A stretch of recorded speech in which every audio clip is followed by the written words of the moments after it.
What would you say are the most three important decisions you could make in your life? For anybody, just about. The three most important decisions a person can make in their life. What do you think they are? What's going on, guys? Dr. Sean here, author of The Search for Wellness and Discover Choice. One of the big questions is, what are the three most important decisions a person can make in their life? Now, I talk about choice a lot, the power of choice. And as a matter of fact, the whole point of my particular channel and this conversation that I like to have with you is to help people discover their power of choice. But today we're talking about decisions. They're more impactful. Decisions have a lot to do with what choices we are going to have in the future. Decisions are more life-altering. We're choices, they're very important. They bring our decision-making, they bring our thinking into what are we going to wear, what are we going to eat. Maybe they have more immediate impact, but decisions have longer-term impact, more impactful. So again, back to the initial question, what would you say are the most important three of them in a person's life? I would suggest number one, and not in particular order, is to not live in chronic anger. Now, we've all been disappointed and we've all been upset, but to live in chronic anger is a decision that a lot of us don't realize that we are making. And it is getting in the way of our decision making. It's getting in the way of how we look at the world. It's getting in the way of how we look at ourselves. It's getting in the way of how we view opportunities out there. And so when we can make a decision to not live in chronic anger, well, then we are opening up a whole world of possibility. Now, a lot of times when we are walking around unaware and unintentionally angry, it's because we feel like, it's kind of helping us defend ourselves. We feel like, what, this happened before, it is not going to happen again. And we kind of walk around with this anger. And now I'm not suggesting that we make ourselves more vulnerable. That's not what I'm recommending.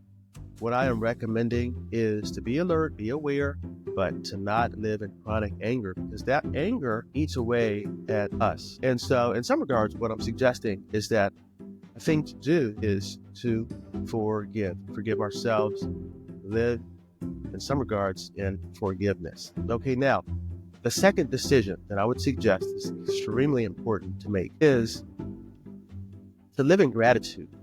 All right. When we are not just happy, but when we are satisfied is not the word. When we are gracious about what we have within us, what we have around us and who's around us, well, then we can improve upon it. Okay. But it starts with gratitude. A lot of times we are walking around and we are entitled, or we are walking around and we are very disappointed about the opportunities that we have, how we see ourselves, how we see the people around us, whether they're supportive or not. And our attitude about that is not one of gratitude. And so we are actually de-inspiring people that would be potentially helping us. And so when we live with a gratitude, when we are actually saying thank you all day long to people, just for showing some slight courtesy and slight respect, the issue is what's coming from us. It's not what people are doing. And so I'm talking about living in gratitude. A decision to live in gratitude is a huge decision, and it is a huge jump off point to where things can really blossom for us wonderfully. And so that's the second decision. The third decision I would suggest that we can make that's huge for us is a decision to fulfill our potential. Now, there's one caveat here.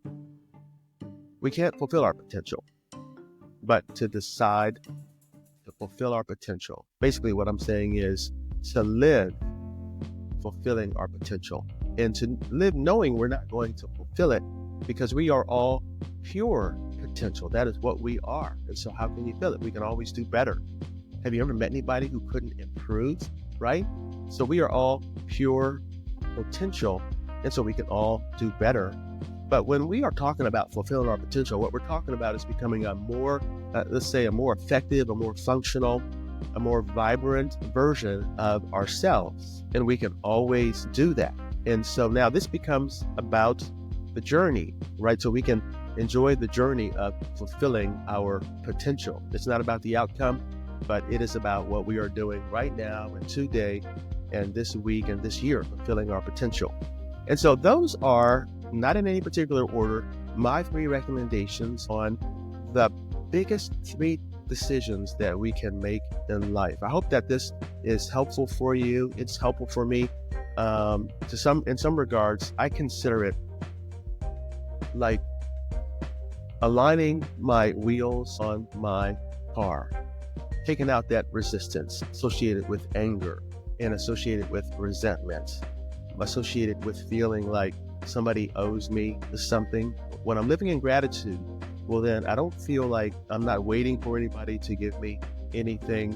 I'm not waiting for somebody to apologize to me per se. And also, I'm thinking about what I have. I'm thinking about my value, my worth, my opportunities, and that is what I am recommending for you also. I hope that you hear me with this.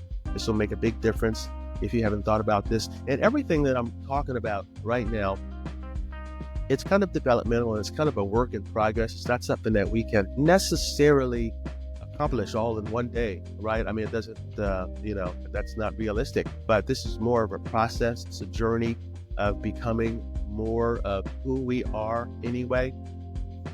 If you like this message, let me know. And if you think that somebody could benefit from this, somebody who is interested in having their best life, in having and discovering their better version, their more functional version of themselves, well, then share it with them. And thank you so much for your participation and your comments in here. Keep winning, guys. Take care.